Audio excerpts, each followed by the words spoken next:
कहा कि आप हमको आपसे भी मिलना है, तो बताइए क्या करते हैं आप, मुश्किलें क्या हैं, रिस्क क्या हैं?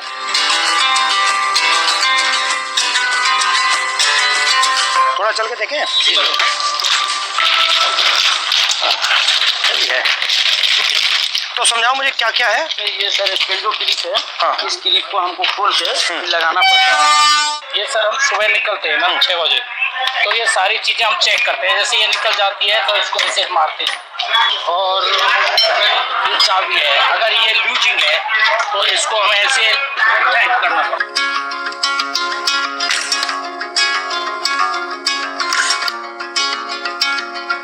तो आप थके हुए हो, आप ये काम कर रहे हो, पता नहीं लगता ट्रेन आ गई।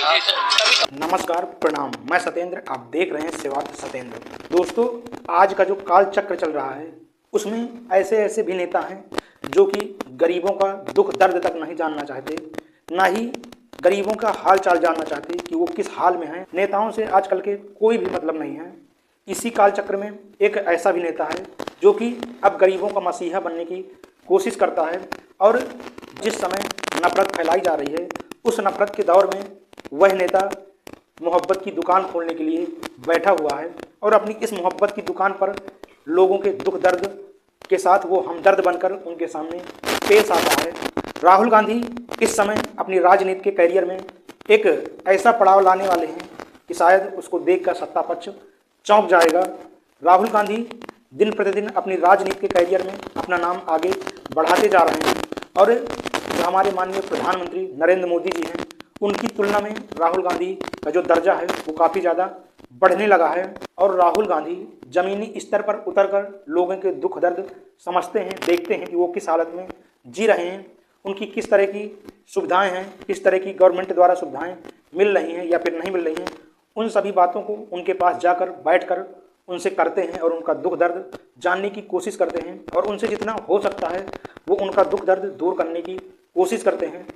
राहुल गांधी इन दिनों कई सारे विभागों में भी जाकर वहां की जांच पड़ताल कर रहे हैं और उन कर्मचारियों का दुख दर्द समझ रहे हैं।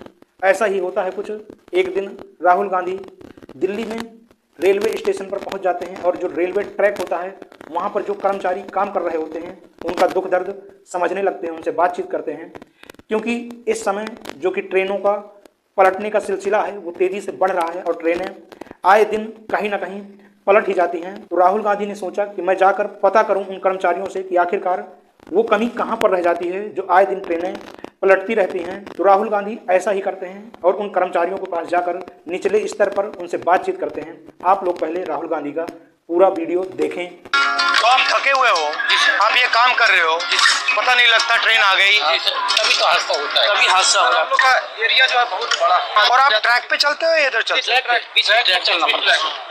ये सर ऑफिस में तो ये क्या करता है? ये बताता है कि आदमी है या नहीं है, क्या कर रहा है। अच्छा, ये मतलब उनके जीपीएस पे पता लग जाता है ट्रैकमैन यहाँ है। अच्छा, ये कार क्या है? ये सिग्नल डिपार्टमेंट के लिए, जैसे अभी ये कटा हुआ है, इससे मनीष ये सिग्नल पकड़ लेता है। अच्छा, लाल बत्ती हरी बत्ती हो जाती है। जो डैमेज होता है वो कहाँ होता है? जैसे अगर ये बैठ जाती है बरसात से या कुछ से, तो ये सब हटा करके इसमें ये रोड़ियाँ डाल के जैक लगा के इसको उठा के इसकी वो जो ये इसको ट्रैक को उठा के जैसे जैक लगा दिया, ये थोड़ा उठ गया, उठने के बाद में ये थोड़ा लूज हो जाएगा, फिर ये इससे मार यहाँ पे लगता है। बट हैवी काम है ये बहुत चारों तरफ से लगता है। इसको भी हमको रात में ध्यान देना पड़ता है, इसकी लाइट वगैरह कुछ है नहीं। रात को भी चलते हो? रात में लाइट पेट्रोलिंग करते हैं हम। टॉर्च होती है आपके पास? टॉर्च देती है, वो भी अपना सेल लेके चलना पड़ता है, समझिए अपना? जी हाँ सर, इससे हम ये चेक करते हैं ट्रैक कहीं नीचे। अच्छा, ये क्या है? ये सर वेल्डिंग है, ये दो ट्रैकों को जोड़ के सर वेल्डिंग जोड़ बोलते हैं सर। अच्छा, और इसके बीच में क्या है? ये जो गैप है, ये ग्लूड है सर। ये मतलब आपस में इलेक्ट्रिसिटी को पास आउट नहीं होने। अच्छा, ये हिंदुस्तान ना हिल पाया आपके बिना? नहीं सर, हमारे साथी पे ट्रेन मतलब जैम हो जाए, पूरा जाम हो जाएगा सर।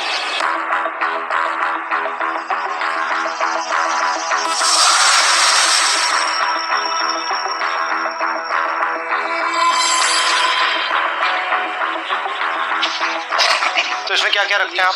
इसमें सब ये सामान रहता है हमारा, जो पटरी का काम करते हैं ना। ये कितने लोगों का स्टोर है? ये आप कितने हो? आप ये 30 आदमियों का है।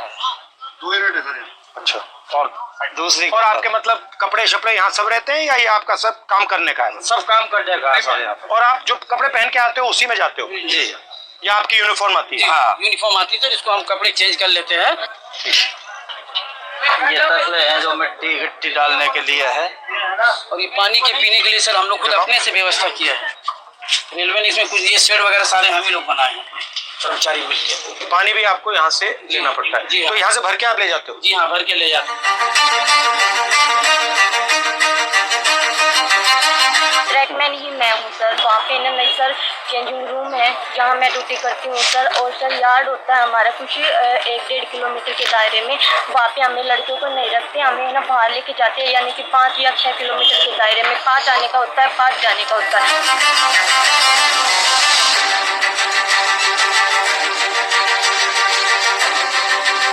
जहाँ जहाँ आपकी एंट्री हुई है उसके बाद रेलवे सिस्टम में बदलाव तो हुए हैं। तो ट्रैक मेंटेनर को भी काफ़ी उम्मीदें हैं, क्योंकि वो ट्रैक मेंटेनर जितना देश की सीमा पर जवान शहीद नहीं हो रहा है, उतने ट्रैक मेंटेनर हमारे पटरी पर सालाना रन ओवर। साल में कितने रन ओवर होते हैं? लगभग 550 को क्रॉस करते हैं। 550? यस। इतने कैसे हो जाते हैं? सर हमारा जो ड्यूटी है वो ब्लॉक सेक्शन में ज्यादा रहता है, होम सिग्नल के अंदर नहीं होता। स्टेशन के दोनों साइड सिरों पर सिग्नल लगे होते हैं, जो लाइनों के बताते हैं कि इस दिशा से अगर ट्रेन आई तो सिग्नल ग्रीन हो रहा है। तो वो वहां तक उनका जो दूरी है वो मात्र 100 से 200 मीटर का दायरा है। जैसे दोनों सिग्नल से बाहर का जो एरिया है उसकी देखरेख का पूरा ड्यूटी और जिम्मा हमारे ट्रैक मेंटेनर कर्मचारियों का है। सर सबसे ज्यादा निगरानी हमें जो पटरी पर जितना पेंडोल क्लिप है और हमारी निगरानी रहती है सर, कहीं ट्रेन बकलिंग तो नहीं हुई है। शाम चलता वो काफी होता है? हाँ होता है सर, वो दिखता है आपको? पता लग जाता है? बस वो जो सर क्या होता है, ट्रेनिंग के दौरान अक्सर हमको ट्रेनिंग तो दी जाती है, लेकिन जरूरी नहीं कि पूर्ण रूप से हम उसमें साक्षर हो पाते हैं। कई ऐसी बारीकियां कमी है जो पटरी टूट जाती है, बाल के सामान उसमें जो है दिखता नहीं होता, वो दिखाई नहीं देता है।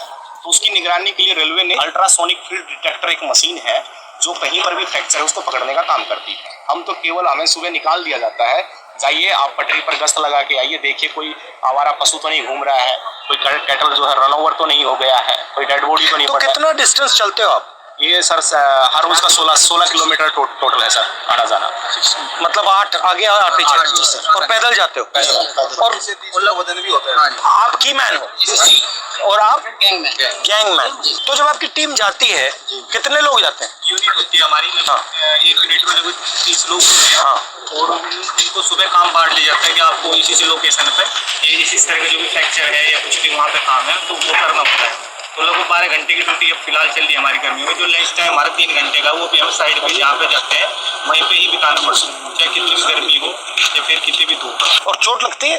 हाँ जी, सबसे कॉमन क्या चोट लगती है? जैसे पैर में बारी हम मारते हैं, जैसे उसमें स्लीपर के नीचे, तो वो लग जाती है, हमारे पैरों में लग जाती है। मेरे पैर में गिरा था जी, रेल पलटी तो रेल भी आ जाती है। मेरे पैर का अंगूठा बिल्कुल खराब हो गया, इसका अंगूठा टूटा हुआ है। स्लीपर गिरा था जी मेरे। ये कब गया? स्लीपर लोड कर रहे थे ट्रैक्टर ट्रॉली में, तो उस टाइम ये मेरे इसके गिर गया था। नीचे रेलवे लाइन बिछी हुई थी और ऊपर से स्लीपर गिर गया, बिल्कुल जीरो हो गया। 4 से 5 क्विंटल का वेट होता है सर उसमें। और आपको मतलब कोई स्पेशल जूता है? हार्ड है ऊपर वाला?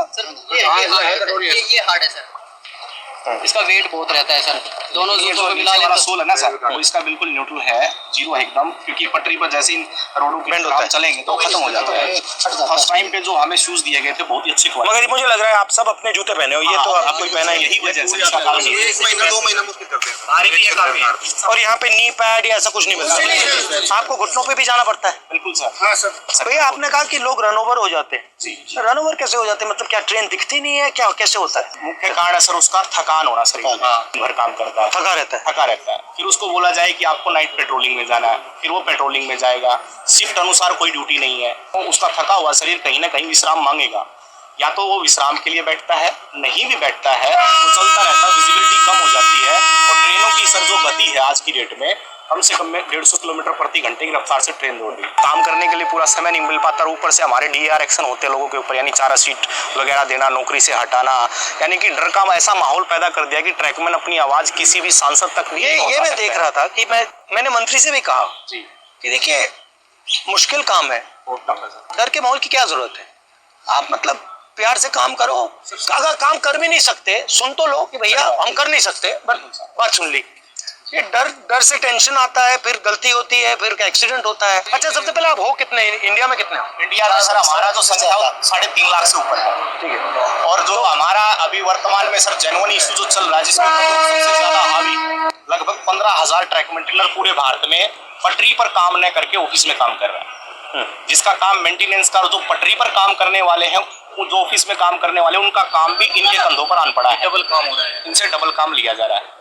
रेलवे ने हमारे को प्रमोशन केवल फाइनेंशियल दिया है, डिपार्टमेंटल जो चेंज करते हैं अच्छी पोस्टों के लिए, जैसे स्टेशन मास्टर है, टीटी है, गार्ड है, जिसमें अच्छी और सुविधाएं हैं, वहाँ हमारे साथियों को प्रमोट कतई नहीं किया जाए। मुझे लग रहा है, मैं देख रहा हूँ रेलवे को, मुझे लग रहा है कि जात का सिस्टम बना रखा है पूरा सर, ये सबसे ऊपर राजा महाराजा है, और फिर आस्ते आस्ते आस्ते अलग अलग जातें बना रखी हैं। उसका नाम बदल दिया, लोको पायलट दे दिया, ट्रैकमैन दे दिया। Yes sir. रेलवे के महादलित हो आप। जबकि सर रेलवे में सबसे ज्यादा कैडर हमारा है ट्रैक मेंटेनर का, मगर सबसे ज्यादा शोषित अपमानित हमारे ही। और सेफ्टी आप मेंटेन करते हो।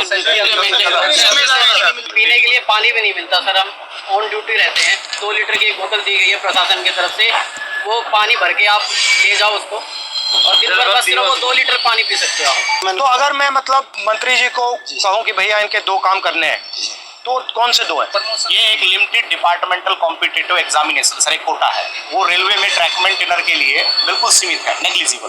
उसमें जा नहीं सकते आप? उसमें हम जा नहीं सकते सर। हमारा जो रिक्रूटमेंट प्रोसेस होता है ना सर, सबका कॉमन है, एक समान भर्ती होती है, लेकिन हम पटरी पर ही रह जाते हैं सारी उम्र। हमारा रिटायरमेंट 2800। आप पटरी से कभी नहीं निकलते? नहीं निकलते नहीं। लिमिटेड डिपार्टमेंटल कॉम्पिटिटिव एग्जामिनेशन, ये हमारा। और रेलवे में कोई भी कर सकता है एग्जाम? हाँ, चाहे तो सर ये पॉलिसी मैटर है, रेलवे जब चाहे इसको बदल सकती है। और अन्याय है ये बिल्कुल, क्योंकि अगर आप पास कर सकते हो तो आपके लिए मना क्यों है? यदि हम प्रमोशन के लिए कहीं पर भी ट्रिब्यूनल में जाते हैं, कहीं लेबर कमिश्नर के पास जाते हैं, तो रेलवे बोलती है कि हमारे पास मैन पावर नहीं है और रेल सुरक्षा के साथ खिलवाड़ हो सकता है, इसलिए आपको प्रमोट। रेलवेज में कितने लोग काम करते हैं पूरी रेलवेज में? पूरी रेलवे में वर्तमान में सर 11 लाख कर्मचारी, और आप कितने हो? उसमें से 3.5 लाख से तो मतलब 3.5 लाख के लिए एग्जाम मना है? जी सर, ये मना। और दूसरा सबसे बड़ा मुद्दा रक्षक डिवाइस हमारा, ताकि अगर गाड़ी आ रही तो उनको संकेत हो जाए कि गाड़ी आ रही है, तो वो क्या है कि ट्रैक से हट जाएंगे ताकि वो शहीद नहीं होंगे।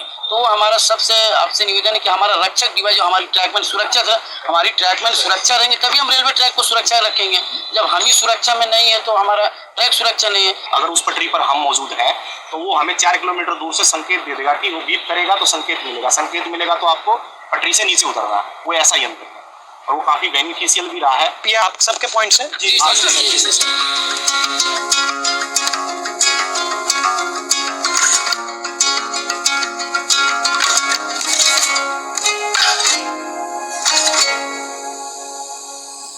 आपने देखा दोस्तों कि किस तरह से राहुल गांधी ने उस रेलवे ट्रैक पर जाकर उन कर्मचारियों से बातचीत किया। मैं सोचता हूं कि शायद हर एक नेता इस तरह हो जाए और वो हर विभाग के कर्मचारियों से बातचीत करे, निचले स्तर पर जाकर गरीबों, दलितों और पिछड़ा वर्ग से बातचीत करे, उनकी समस्याओं को देखे, तो शायद आज हम जिस स्तर पर हैं तो हम आने वाले दिनों में एक विकसित भारत की ओर बढ़ेंगे। लेकिन दोस्तों हमें यहाँ झूठा विकसित भारत 2047 का सपना दिखाया जाता है और रियल लाइफ में हम वहीं के वहीं हैं। ना तो कोई गरीबों का, दलितों का दुख समझता, ना ही गरीबों के कौन कौन सी सुख सुविधाएं हैं। कोई भी नेता से ऐसा मतलब नहीं है और नेता ये जानने की कोशिश भी नहीं करते। चुनाव जीतने के बाद उनके भाव बढ़ जाते हैं और इस तरह के दौर में यदि कोई इस तरह के काम कर रहा है तो वाकई वो अपने आप में प्रशंसनीय है और वो प्रशंसा के काबिल भी है। दोस्तों आप लोग राहुल गांधी के इस तरह के काम को किस तरह से देखते हैं और अपनी राय कमेंट सेक्शन में जरूर बताएं। मिलते हैं एक अगली वीडियो में, तब तक के लिए अपने परिवार का ख्याल रखें, सुरक्षित रहें। जय हिंद, जय भारत।